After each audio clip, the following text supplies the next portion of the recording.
सांग काय आज इथे वेड्यांची जत्रा भरलेली आणि तो बालिश पोरगा आलेला आमदाराचा आमदार पुत्र बालिश त्याला अजून राजकारणाचा माहिती नाही बापाच्या पुण्यावरती आमदार नगरसेवक झालाय त्यावेळी सुद्धा त्याला पाणी पाजलेला जवळ 175 200 मतांनी निवडून राहिला उमेदवार आज तो व्याजासहित आम्ही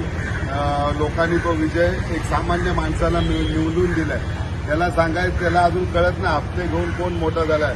तेवढ्याशा खोलीत राहत होते आणि आज किती बंगले झाले रुस्तमजीपर्यंत राहायला गेलेले आहेत तो पैसा काय फॅक्टरी होत्या की काय होत्या हे त्याला अजून कळत नाही कुठे काय बोलायचं आणि आता हा विषय इथे राजकीय विषय आणण्याचं काही गरज नव्हता ही कंप्लेंट होती ती माझी स्वतःची नव्हती इकडच्या मार्केट अधिकाऱ्याची त्या मार्केट अधिकाऱ्याला आम्ही हेच सांगितलं इथे राजकीय बॅनर कुठलाच लावू नका इथे ही कमिटी आहे ही कमिटी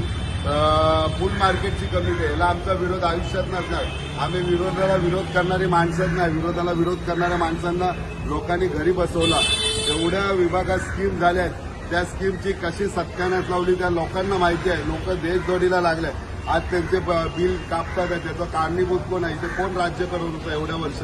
हे आणि ते सांगतात ना हा वॉर्ड ते वॉर्ड आहे कामगार नगर वॉर्ड कोणाचं होतं त्यांनी घरी जाऊन विचारावं स्वतःच्या वडिलांना की कामगार नगर वॉर्ड कोणाचं होतं आणि तिथे इंटरफेअर कोण करत होता या बालिश गोष्टी आहे वेड्यांची जत्रा भरलेली लोकांना दिशाभूल करण्याचा प्रयत्न करतोय सध्या काय मानसिक संतुलन त्यांचं बिघडलेलं आहे लोकांनी त्यांना घरी बसवल्यामुळे काहीतरी उचापत्या करायच्या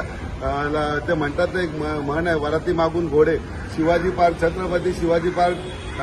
साप किंवा त्यांचं प्रदूषण दूर करण्यासाठी यांना एवढ्या वर्षात वेळ नव्हता 3 टर्म आमदार होऊन सुद्धा आज आम्ही आमदार निवडून आल्यानंतर पहिला विषय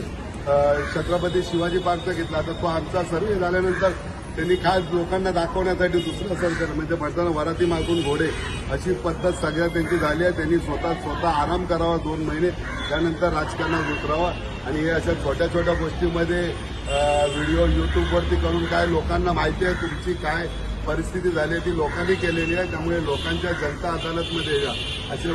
हुशारक्या मानून काय उपयोग होणार नाही हा तुम्हाला सज्जन एक म्हणतात तसा सल्ला आहे की आता तुमचा पराभव तुम्ही ऍक्सेप्ट करा लोकांनी दिलेला एवढंच तुम्हाला या युट्यूबच्या माध्यमातून सांगतो